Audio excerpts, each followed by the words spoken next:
أعوذ بالله من الشيطان الرجيم بسم الله الرحمن الرحيم السلام عليكم ورحمة الله وبركاته إلى حضرة محمد صلى الله عليه وسلم وعلى آله وصحبه وأزواجه وذريته وآل بيته شلل الفاتحة أعوذ بالله من الشيطان الرجيم بسم الله الرحمن الرحيم الحمد لله رب العالمين الرحمن الرحيم مالك يوم الدين إياك نعبد وإياك نستعين اهدنا الصراط المستقيم صراط الذين أنعمت عليهم غير المغضوب عليهم ولا الضالين آمين ثم إلى جميع إخواني من المرسلين والأولياء والشهداء والصالحين والصحابة وتابعين من الرسول أشهد قدر أجلين وشهد وسبحان وشهد من الكبرى وجميع عود سفر عن الجبل وخصوصا لجميع على مصنف والمصنف على الحديث وسلم البخاري ومسلم كلاني وجميع أصحاب الكتب السبعة وبعلمه ونفعنا بهم الفاتحة أعوذ بالله من الشيطان الرجيم بسم الله الرحمن الرحيم الحمد لله رب العالمين الرحمن الرحيم مالك يوم الدين إياك نعبد وإياك نستعين اهدنا الصراط المستقيم صراط الذين أنعمت عليهم غير المغضوب عليهم ولا الضالين آمين الحمد لله الذي جعل شهر رمضان مباركا وفرض وعلى علينا الصيام أجل التقوى أشهد أن لا إله إلا الله وحده لا شريك له وأشهد أن محمدا عبده ورسوله اللهم صل على سيدنا محمد وعلى آل سيدنا محمد ربي اشرح لي صدري ويسر لي أمري واحلل عقدة من لساني يفقهوا قولي أما بعد hadratul mukarramin para jamaah dan seluruh para pendengar dimanapun berada. Alhamdulillah pada kesempatan sore hari ini kita semua oleh Allah Subhanahu wa taala masih diberi kesempatan untuk melaksanakan puasa Ramadan. Dan saat ini sudah memasuki al-ashr al-awakhir, hari 10 terakhir dari bulan Ramadan. Mudah-mudahan Allah Subhanahu wa taala senantiasa memberikan kita hidayah, ma'unah dan juga kekuatan bagi kita semua untuk senantiasa melaksanakan puasa Ramadan hingga akhir. Dan juga apa yang kita lakukan pada kesempatan sore hari ini dengan mengkaji kitab Sahih Al-Bukhari, mudah-mudahan kita semua diberi keberkahan dan juga diberikan pemahaman yang sahih, yang jauh dari kesalahan. Amin amin Allahumma amin. Ayyuhal ikhwah yang dirahmati Allah Subhanahu wa taala, pada kesempatan sore hari ini kita sudah sampai kepada hadis ke-8 dari rangkaian hadis sahih Imam Al-Bukhari. Hadis ke-8 ini kalau masuk di dalam urutan ke bab Kitabul Iman termasuk hadis kedua. Hadis yang kita kaji pada kesempatan sore hari ini terkait dengan masalah bab umur iman. Hal-hal yang terkait dengan masalah keimanan kepada Allah Subhanahu wa taala. Atau yang tepatnya adalah cabang-cabang keimanan di dalam Islam itu apa saja, ada berapa, dan mengapa kok harus dibagi-bagi. Ini topik yang akan kita bahas pada kesempatan sore hari ini. Bismillahirrahmanirrahim. Qala al-musannif bab umuril iman, bab yang menerangkan tentang piro-piro perkara iman. Wa qali ta'ala, di sini Imam Al-Bukhari sebelum memasuki kepada hadis, beliau menyetir ayat Al-Qur'an surat Al-Baqarah ayat 177. Berbunyi Bismillahirrahmanirrahim. La yasal birra an tuwallu wujuhakum qibalal masyriqi wal maghrib walakinnal birra man amana billahi wal yaumil akhir wal malaikati wal kitabi wan nabiyyin wa atal mal ala hubbihi dhawil qurba wal yatama wal masakin wa ibnas sabil wasailin wa fir riqab wa aqamas sholata wa ataz zakah wal mufuna bi'adim idza ahadu was-sabirina fil ba'sa'i wad dharra'i wa hinal ba's ulaika alladziina sadaqu wa ulaika humul muttaqun. Ini ayat pertama yang beliau setir. Yang kedua adalah surat Al-Mu'minun ayat ke-1. Qad aflahal mu'minun. Nah, ini sekali lagi ciri-ciri Imam Al-Bukhari dalam menguatkan hadis yang beliau kaji itu dengan menyertakan ayat-ayat Al-Quran yang terkait dengan topik yang beliau kaji. Kebetulan ayat yang pertama tadi di dalam konteks asbabul nuzulnya itu terkait dengan salah seorang sahabat Rasulullah SAW yang bernama Abu Dzar Al-Ghifari yang bertanya tentang, ya Rasulullah, wahai Rasul, apa itu iman? Apa itu iman wahai Rasul Sallallahu Alaihi Wasallam? Maka kemudian Rasulullah SAW membacakan ayat ini atau mendapatkan wahyu dari Jibril alaihissalam untuk membacakan ayat surat Al-Baqarah ayat 107. Apa sih artinya ayat ini?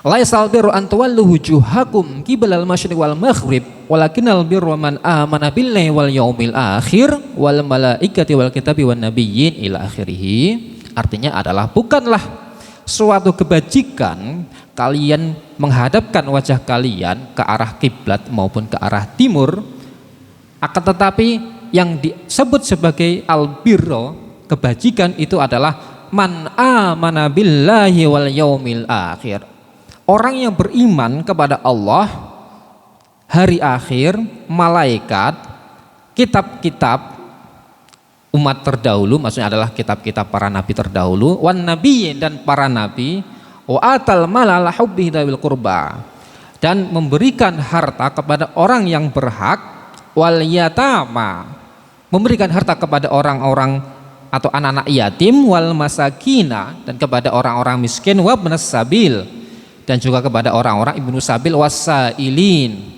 dan juga orang-orang yang meminta-minta, wa firriqa wa aqamas shalah. Nah, dan siapa itu yang dianggap sebagai orang yang beriman? Wa aqamas shalah wa ataz zakah. Itu tadi orang-orang yang mendirikan sholat, menunaikan zakat, wal mufuna bi ahdihim idza ahadu, dan juga orang-orang yang menepati janjinya apabila mereka itu berjanji. Was-sabirina fil ba'sa'i wad-dharra'i wa hinal ba's, dan orang-orang yang bersabar ketika menerima atau mendapatkan cobaan, kesusahan, kehimpitan atau keputusasaan. Ulaikal ladzina shadaqu wa ulaikumul muttaqun. Karena orang-orang yang demikian itu adalah termasuk orang-orang yang muttaqun, orang-orang yang bertakwa. Ini adalah beberapa kategori atau rangkaian iman yang disebutkan oleh Rasulullah SAW di dalam ayat di dalam firman Allah Subhanahu wa taala. Jadi sudah ada banyak ini tadi yang disebut sebagai siapa itu orang yang beriman kepada Allah Subhanahu wa taala. Ini adalah asbabun nuzul, mengapa ayat ini turun. Lalu kemudian oleh Imam Al-Bukhari untuk menegaskan apa yang disampaikan oleh Rasulullah SAW terkait dengan firman Allah Subhanahu wa taala, maka kemudian beliau menempatkan urutan hadis ini urutan kedua dari Kitabul Iman atau urutan ke-8 dari kitab seluruh dari rangkaian kitab hadis Sahih Al-Bukhari. Apa bunyi hadisnya yang disebutkan oleh Imam Al-Bukhari? Hadatsana Abdullah bin Muhammad qala hadatsana Abu Amir Al-Aqdi qala hadatsana Sulaiman bin Bilal an Abdullah bin Dinar an Abi Shalih an Abi Hurairah radhiyallahu anhu anin Nabi sallallahu alaihi wasallam qala al-imanu bid'un wa sittuna syu'batan wal haya'u syu'batun minal iman.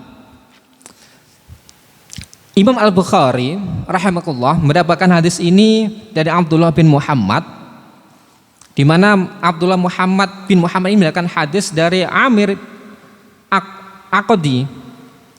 Dia mengatakan hadatsana Sulaiman bin Bilal. Syekh Abu Amir Aqdi ini mendapatkan hadis dari Sulaiman bin Bilal, dan Sulaiman bin Bilal mendapatkan hadis dari Abdullah bin Dinar dari Abi Shalih dari Abu Hurairah radhiyallahu anhu. Jadi ini riwayat dari Abu Hurairah yang terkenal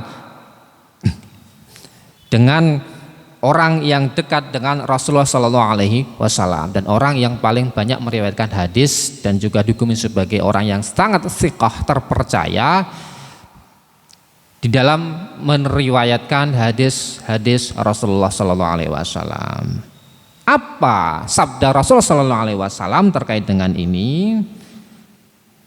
Al imanu bid'un wa situna syu'batan. Iman itu ada sekitar 60 cabang. 60 cabang. Wakil ada yang mengatakan di dalam riwayat Imam Muslim dikatakan sab'una syu'batan, 70 cabang. Ini di dalam riwayat Imam Muslim. Wal haya'u syu'batun minal iman. Sedangkan al haya, rasa malu atau sifat malu itu bagian dari iman. Jadi kalau disebutkan riwayat hadis ini ada 60 cabang, sementara di dalam riwayat Imam Muslim, dalam kitabnya Sahih Muslim itu ada 70 cabang. Lu kok beda-beda? Apakah ini tidak bertentangan? Tidak.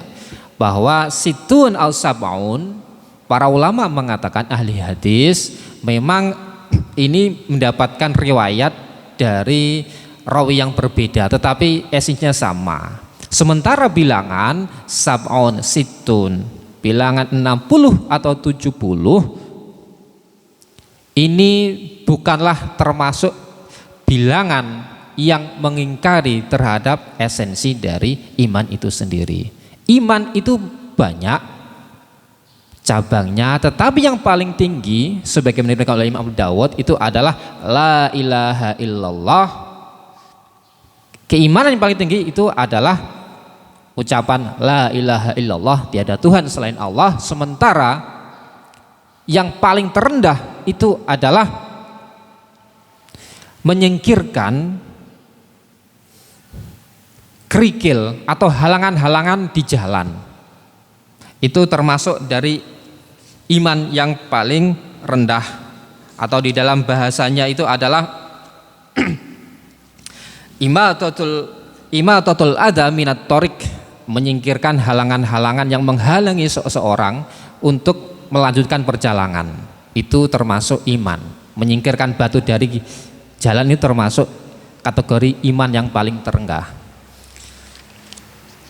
Para jamaah yang dimuliakan oleh Allah Subhanahu wa taala, ini adalah salah satu rangkaian mengapa Imam Al-Bukhari menyebutkan bahwa hadis ini penting, yang kemudian diletakkan setelah ayat Al-Qur'an. Lalu kira-kira siapa perawi hadis ini? Yang pertama adalah perawi ini juga termasuk perawi yang sangat sikoh di dalam penyampaian hadis. Kita mengenal yang pertama adalah Abdullah bin Muhammad atau Abu Ja'far, Abdullah bin Muhammad bin Ja'far al-Ju'fi al-Bukhari. Jadi riwayat pertama hadis ini adalah yang bisa disebut dengan Abdullah bin Muhammad atau yang lebih dikenal dengan Abu Ja'far al-Bukhari. Ini sedaerah dengan Imam Al-Bukhari, dari sama-sama dari Al-Bukhari, yang meninggal pada tahun 229 Hijriah. Yang kedua adalah siapa itu? Abdullah Abu Amir Al-Aqdi. Beliau termasuk salah seorang dari generasi tabi'in dari Basrah yang wafat pada tahun 204 Hijriah. Yang ketiga adalah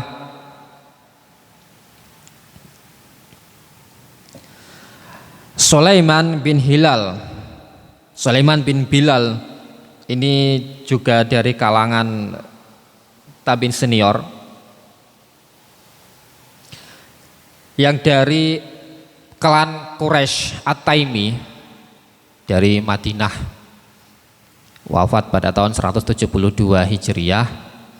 Sementara Abdullah bin Dinar ini rawi keempat, ini juga sama-sama dari klan Quraisy yang wafat pada tahun 127 Hijriah. Terus yang kemudian yang kelima adalah Abu Soleh. Ini salah seorang generasi tabi'in yang wafat pada tahun 101 Hijriah, yang mendapatkan hadis dari Abu Hurairah. Abu Hurairah juga sudah disinggung, sangat seorang sahabat Nabi yang sangat cerdas, sangat siqah, sangat dekat dengan Rasulullah SAW, sehingga riwayat darinya itu dianggap authaq, yang paling sikoh di kalangan para sahabat Rasulullah SAW.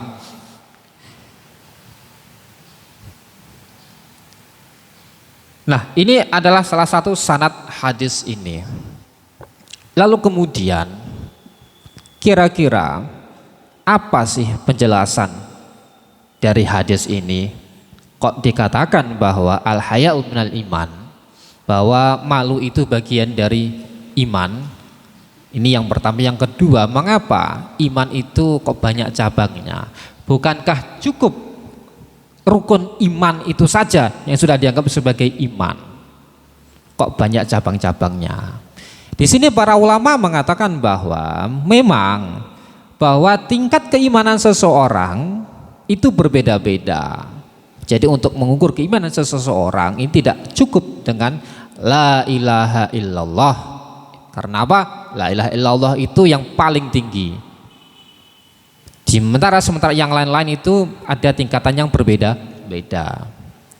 Para jamaah yang dimiliki oleh Allah Subhanahu wa taala, hadis ini sebetulnya mengajarkan kepada kita bahwa yang pertama, rasa malu ini sebetulnya menjadi ajaran-ajaran para nabi-nabi terdahulu.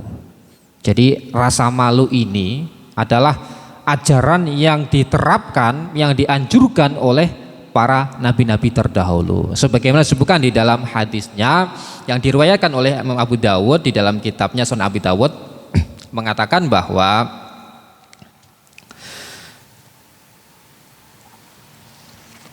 inna mimma atrakan nasu min kalamin nubuwah al-ula idza lam tastahi fasna ma syi'ta.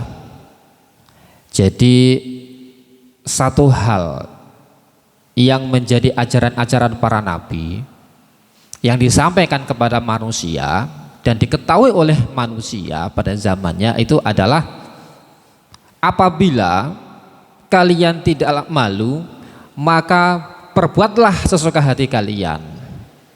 Jadi apabila kalian tidak malu maka berbuatlah segala sesuatu sesuai dengan hati kalian. Kata-kata an-nubuwah al-ula di sini para ulama ahli hadis mengatakan an-nubuwah ula itu adalah para nabi sejak zaman Nabi Nuh. Sejak zaman Nabi Nuh hingga zaman Rasulullah SAW. Jadi an-nabi al-ula itu sejak zaman Nabi dan Rasul, yaitu dimulai dari Nabi Nuh alaihi salam hingga zaman Rasulullah SAW.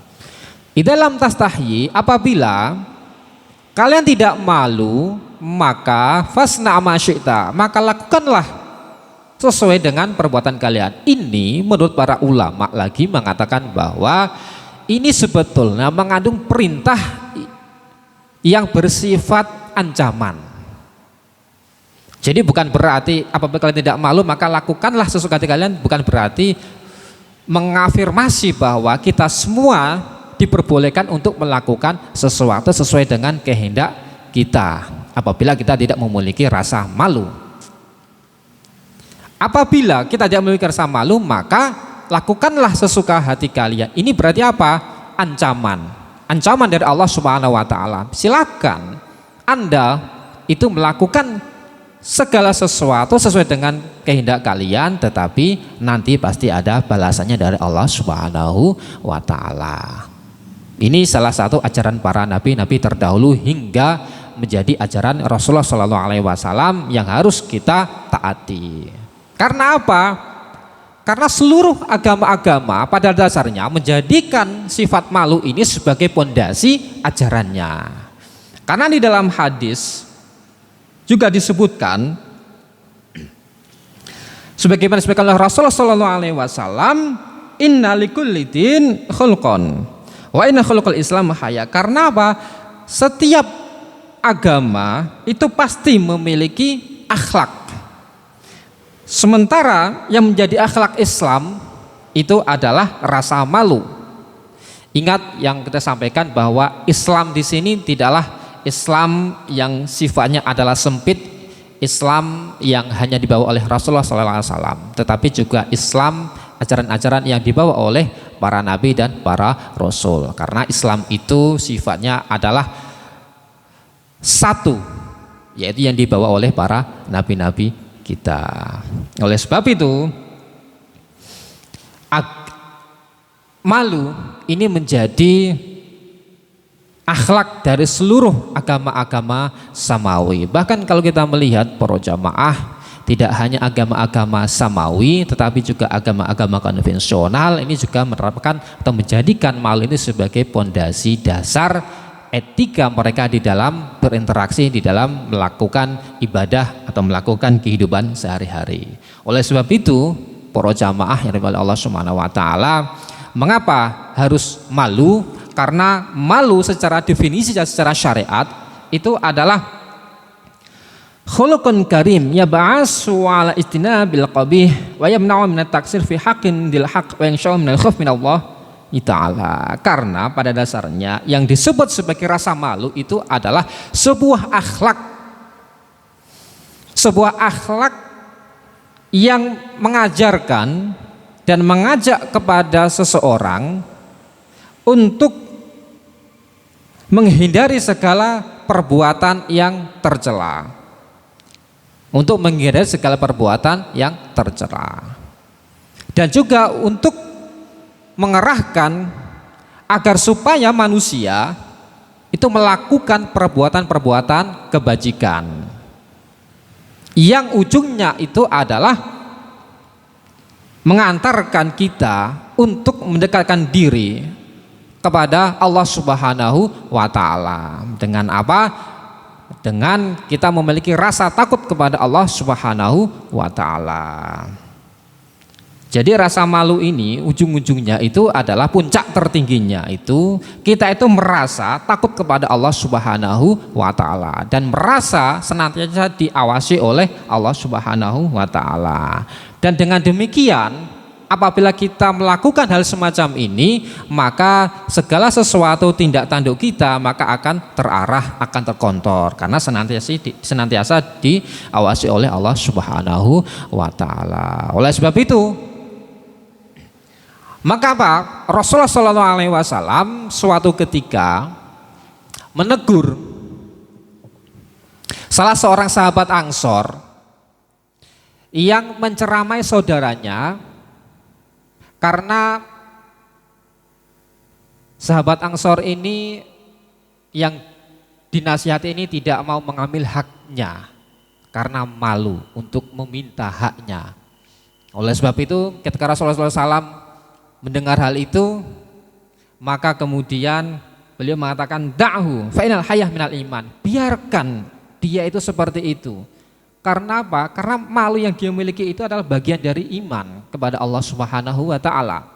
Oleh sebab itu, di sini para ulama mengatakan bahwa malu itu ada yang terkait dengan hak-hak Allah dan ada pula yang terkait dengan hak-hak manusia. Hakullah wa hakul ibad. Yang terkait dengan masalah hak-hak Allah Subhanahu wa taala itu apa? Yaitu adalah malu apabila kita itu tidak melaksanakan segala perintahnya dan menjauhi segala larangannya. Malu. Kenapa harus malu? Karena apa yang kita lakukan, apa yang kita miliki, ini tidak lain adalah nikmat dari Allah Subhanahu wa taala. Yang nikmatnya itu tidak bisa kita hitung secara detail, bahkan kita tidak bisa menghitung bagaimana seberapa besarkah nikmat itu yang diberikan kepada kita semua. Oleh sebab itu, sebagai bentuk rasa syukur kita kepada Allah Subhanahu wa taala, maka para ulama mengatakan bahwa nikmat itu adalah anugerah yang diberikan oleh Allah kepada umat manusia. Oleh sebab itu, di sini terkait dengan hak-hak Allah Subhanahu wa taala, kita pun sebagai seorang hamba tidak diperkenankan untuk mengingkarinya. Oleh sebab itu, apabila Allah Subhanahu wa taala memerintahkan kita untuk melakukan segala sesuatu terkait dengan perintahnya, maka if'al, maka lakukanlah, jangan sekali-kali membantah. Jadi ini terkait dengan masalah hak Allah Subhanahu wa taala. Yang kedua adalah terkait dengan masalah hak seorang manusia. Yang ini tadi, yang kisah dari sahabat Ansor yang dikritik oleh Rasulullah SAW bahwa biarkanlah saudaramu itu tidak mengambil haknya. Ini terkait dengan masalah hak manusia. Karena apa? Sahabat Ansor tadi itu memiliki hak atau bagian yang masih ada di orang lain. Jadi mau untuk mengambilnya, bertanya untuk mengambilnya itu tidak mau karena ini malu. Sehingga hal yang demikian, malu karena tidak mau meminta haknya kepada sesama manusianya, maka oleh Allah Subhanahu wa taala ini sudah diberikan pahala sendiri. Oleh sebab itu biarkanlah, Rasul mengatakan da'hu, biarkanlah saudaramu itu bersikap seperti itu. Ini salah satu bentuk implementasi dari rasa iman kepada rasa malu kepada Allah Subhanahu wa taala dan juga kepada umat sesama manusia. Para jamaah yang dimiliki Allah Subhanahu wa taala, apabila kita melihat bahwa seberapa pentingkah rasa malu ini ditanamkan oleh Rasulullah SAW kepada umatnya, maka kita melihat bagaimanakah Rasulullah SAW ini termasuk salah seorang Rasul dan Nabi yang sangat pemalu. Sangat pemalu. Bahkan dikatakan sebagaimana riwayat dari Abu Sa'id Al-Khudri radhiyallahu anhu, beliau mengatakan bahwa kana Rasulullah sallallahu alaihi wasallam asyaddu haya minal udara fi khudriha. Jadi Rasulullah SAW ini termasuk orang yang sangat pemalu, lebih pemalu daripada seorang wanita atau seorang putri yang dipingit. Jadi sangat malu. Oleh sebab itu, apabila Rasulullah SAW ini malu, maka raut mukanya itu sudah bisa dilihat. Ternyata beliau itu malu. Tetapi di dalam kerangka untuk menegakkan amar ma'ruf nahi mungkar, beliau sama sekali tidak malu. Kalau mendapatkan ada salah seorang sahabat misalkan melakukan perbuatan yang tidak sesuai dengan kaidah-kaidah agama, maka Rasulullah SAW ini tidak sekedar untuk tidak malu untuk menegurnya. Oleh sebab itu, di sini rasa malu itu ada tempatnya. Apabila malu untuk melakukan suatu kebenaran, maka di sini dianggap sebagai orang yang lemah, di'afun. Al-haya laisa fi maudhihi di'fun. Bahwa rasa malu yang tidak ada, tidak pada tempatnya, maka itu sebagai kelemahan. Berbeda halnya dengan rasa malu. Apabila dalam kaitan dengan ilmu, maka Allah Subhanahu wa taala dan Rasulullah SAW itu menganjurkan agar tidak malu. Pada suatu ketika, salah seorang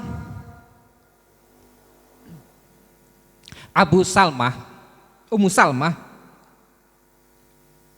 suatu ketika bertanya kepada Rasulullah SAW. Ummu Sulaim berkata kepada Rasulullah SAW, ya Rasulullah, innallaha la yastahi minal haqqi. Jadi Ummu Sulaim ini malu untuk bertanya perihal tentang wanita.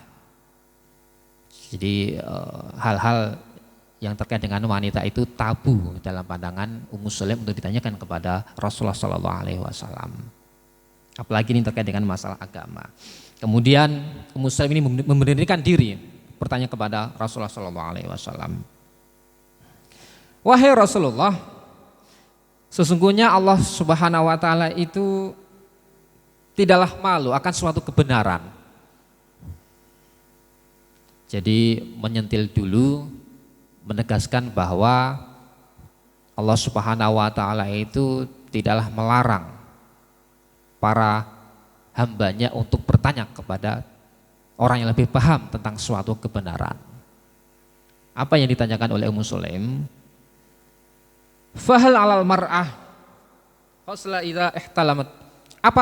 Apakah seorang wanita itu harus mandi. Maksudnya adalah mandi jinabat apabila dia itu bermimpi atau mimpi basah. Faqala, maka Rasulullah SAW menjawab, na'am idza ra'at ma. Betul, wajib mandi apabila menemukan air. Ini salah satu pertanyaan Ummu Sulaim yang ditanyakan oleh Rasulullah SAW terkait dengan masalah ilmu tentang agama yang terkait dengan seorang wanita. Oleh sebab itu, para jamaah oleh Allah Subhanahu wa taala, kita di dalam melakukan hal-hal yang sifatnya adalah agama, janganlah malu untuk bertanya, apalagi terkait masalah ibadah. Karena apa? Ibadah tanpa diiringi dengan ilmu, maka itu bisa menjadi bahaya. Jadi semangat ibadah apabila tidak diikuti dengan ilmu, maka ini bisa mengantarkan seseorang itu menjadi ibadahnya itu sia-sia. Oleh sebab itu, fasalu ahla dzikri in kuntum la ta'lamun. Bertanyalah kepada siapapun, kepada orang yang lebih paham tentang suatu persoalan apabila kalian itu tidak tahu. Inilah yang menjadi titik tekan kita, apalagi pada saat ini bahwa rasa malu itu sudah tidak memiliki batas-batas yang jelas. Karena apa? Orang yang tidak memiliki rasa malu, maka dengan enaknya berkata bohong itu menjadi sebuah kebiasaan. Rishwah atau menyogok atau korupsi itu menjadi sebuah kebiasaan karena tidak memiliki rasa malu. Padahal orang yang memiliki rasa malu itu menjadi jaminan bagi hartanya, menjadi jaminan atau perlindungan bagi keluarganya. Bahkan yang lebih jauh lagi adalah itu jaminan bagi keselamatan agamanya. Jadi malu itu bagian penting dari kehidupan kita. Orang yang tidak malu berarti apa? Orang yang tidak memiliki iman. Ini bukan berarti bahwa apabila orang tidak malu berarti orang itu sama sekali tidak beriman. Sama sekali tidak beriman. Para ulama mengatakan bahwa maksudnya adalah orang itu tetap beriman, tetapi apa? Imannya itu tidaklah sempurna. Jadi orang yang tidak punya malu, banyak melakukan korupsi bukan berarti dia itu sudah murtad, bukan. Tetapi apa? Imannya itu tidaklah sempurna. Karena iman di dalam konteks hadis ini adalah tasdikun bil qalbi, menegaskan di hati, lalu kemudian ikrarun bil lisan, mengikrarkan di lisan, lalu kemudian apa? Taf'ilul bil jawarih, mengekspresikan di dalam kegiatan sehari-hari. Ini adalah kerangka iman yang disebut bagian penting di dalam kehidupan kita. Lalu kira-kira bagaimana kita untuk memupuk rasa iman melalui sifat malu ini? Para ulama mengatakan bahwa, terutama dikatakan oleh Ibnu Rajab di dalam kitabnya, mengatakan bahwa cara yang paling gampang untuk memupuk rasa malu kita dan secara umat untuk meningkatkan iman kita kepada Allah Subhanahu wa taala adalah dengan kita itu ma'rifatullah bihaqqi ma'rifatihi. Dengan mengetahui Allah dengan sebenar-benarnya makrifat kepadanya. Jadi harus mengetahui siapa itu Allah Subhanahu wa taala. Harus mengetahui bagaimanakah keagungan Allah Subhanahu wa taala. Harus mengetahui bahwa Allah Subhanahu wa taala senantiasa mengawasi seluruh gerak-gerik kita, baik itu gerak-gerik yang kita lakukan secara sembunyi-sembunyi maupun dilakukan secara terang-terangan. Karena apa? Dengan mengetahui hal-hal semacam ini, maka hati kita senantiasa dekat kepada Allah Subhanahu wa taala. Terus yang kedua adalah bagaimana kita itu memupuk rasa malu kita dengan kita itu melihat, mensyukuri nikmat yang diberikan oleh Allah Subhanahu wa taala. Begitu banyak nikmat yang diberikan oleh Allah kepada kita semua, sehingga kita apabila kita untuk melanggar, maka tentunya ini kita memiliki rasa malu kepada Allah Subhanahu wa taala. Oleh sebab itu mudah-mudahan kita semua bisa mengamalkan al-haya'u minal iman, di dalam kehidupan kita sehari-hari sehingga kita benar-benar menjadi seorang hamba, menjadi seorang umat Rasul sallallahu alaihi wasallam yang nanti mendapatkan syafaatnya di yaumil qiyamah. Afu minkum. Wassalamualaikum warahmatullahi wabarakatuh.